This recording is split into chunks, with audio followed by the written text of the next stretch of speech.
Oh my god. Yes, sir. Oh my god. Quick shifter, auto flipper, a whole 9 yards. What's up, guys, and welcome back. Today we are riding an amazing motorcycle, to be honest with you. This is a 2024 Aprilia RS660 Trofeo. And we are down here in the streets of Mexico, getting a quick little ride in. Oh, that sounds so fantastic. Feels so fantastic. Alright, so if you don't know, last year I raced and built and raced my Yamaha YZF-R7. I raced in CRA, AFM, and some ARMA events. Oh, damn, that GP shift is so weird, but I like it. I think I'm gonna switch everything over.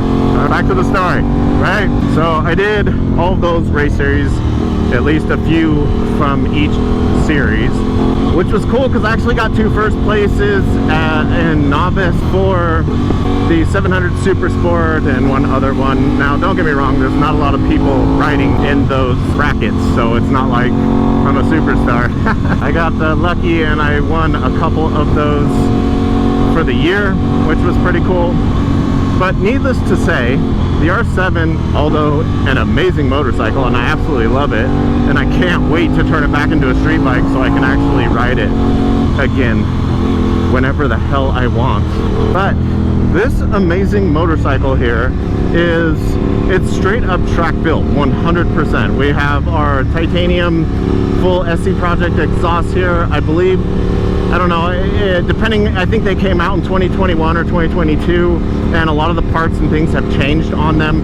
I believe only the slip-on part is titanium, but I'm not quite sure. It's kind of hard to tell. It looks freaking titanium all the way through to me, but I don't know. But either way, it comes with the full system exhaust. It comes with the race ECU, upgraded triple tree clip-on. So instead of being way up here like you would be with the normal RS660, we're in the full aggressive tuck race position, which I think is awesome. And one of the negatives on my R7, which I will in an upcoming video do a installation of my new clip-ons for the R7 now that we're going to put it back as a street motorcycle, which will be pretty rad. But for this thing, it also comes with pre-prepped and ready with no key, no immobilizer, a push button to turn it on, the same system to start the motorcycle that you get on a stock one, and then you get this amazing, what is it, Jet Prime or something, that makes these things, these full little Nintendo switches over here. And then on the back side of them, it actually has 2 more, and that allows us to like switch our traction control on the fly as we're riding, depending on what you're looking for. And then if you want to change any of the rest of the system, it's just like a normal RS660 or Tuono 660, where you could just go in and change some of the maps. My understanding, there's no ABS, even though there is ABS on this motorcycle. Using those front and rear ABS sensors to control your traction control, along with the IMU itself, as well as wheelie control, which is pretty neat that you're keeping all that stuff on there so you have access to those rider modes. From my understanding, with the race ECM, they even changed that from stock 2, so there's quite a bit of difference from a stock motorcycle than there is to this Trofeo and the race ECU and all the stuff that comes on it. For more upgrades that you get, obviously the race fairings are already equipped on the motorcycle, which is pretty rad.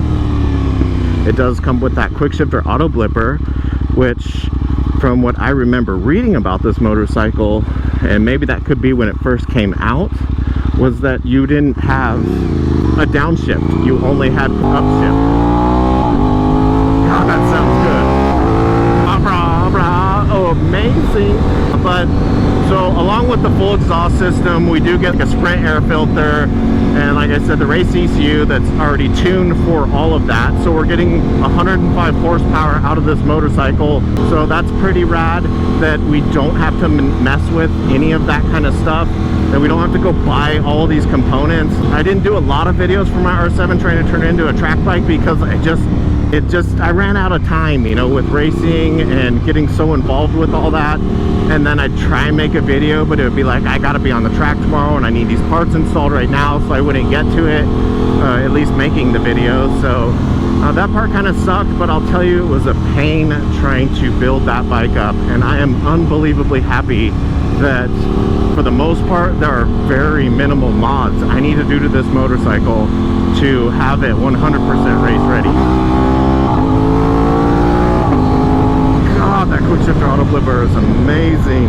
It's gonna take me a while to get used to this whole GP shift, but I'm gonna start changing all my bikes to it, so I just get over it real quick. So other mods we get with this thing, one of the most important parts is engine case covers, basically crash protection. So you get that with this motorcycle. It's all done by Spider, which is I actually hadn't heard of this brand. It must be like a European thing, but it's very, very high-end components that they're putting on this motorcycle, which is pretty rad. But you get the engine case cover, the water pump cover. It looks to me like we get the 520 chain. I'll have to verify that. We also get these nice, really nice adjustable rear sets, and like I said, these adjustable clip-ons as well. So absolutely crazy amazing. I really like the fact that this isn't just like cheap like I had on my R7. I bought the fairings are those hot bodies, man. Hot bodies is just not amazing. They're nice, it's great. You can get some seriously good deals.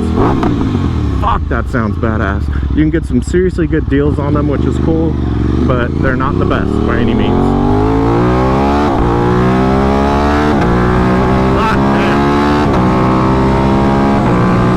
Nice to work because we got a breaker in, guys. That's the whole point of being out here.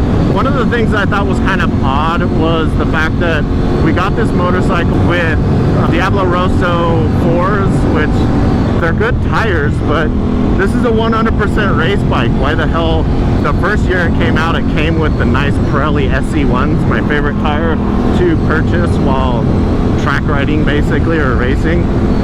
And this thing came with Rosso 4s, so I'll put these tires on my R7 and I'll use the new tires I just bought, the new SC1s. I'll go ahead and put those on this bike, so before we get to the track, which I'm hoping is going to be in a few weeks from now. God, Jesus!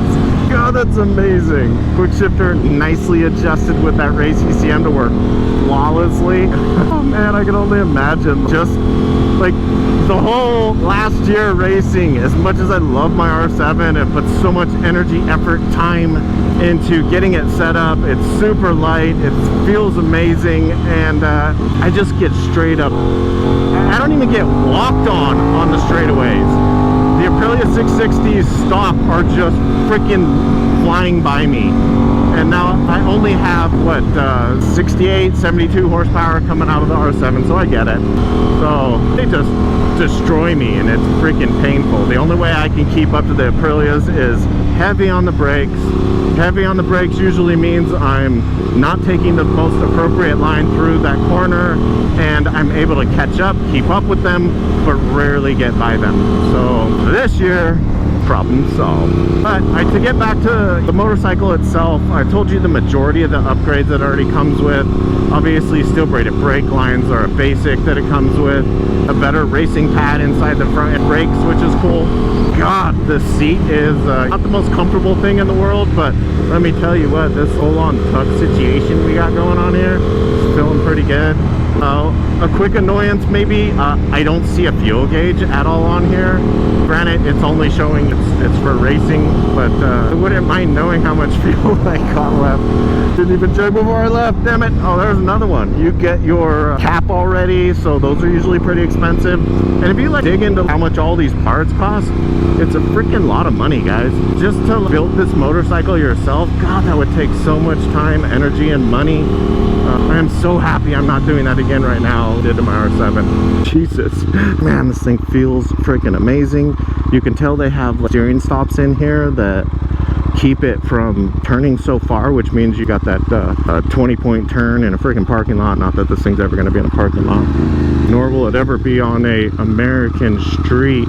Oh man, does it feel so nice and light. Oh, that's another huge thing about this motorcycle. Jeez, this thing is 327 pounds dry, no fluids in it. So maybe like 350 with everything filled up in it. 350 pounds? Dude, weight to power ratio. This thing's out at 105 horsepower with, I think, close to 60 foot-pounds of torque. And then only 350 pounds?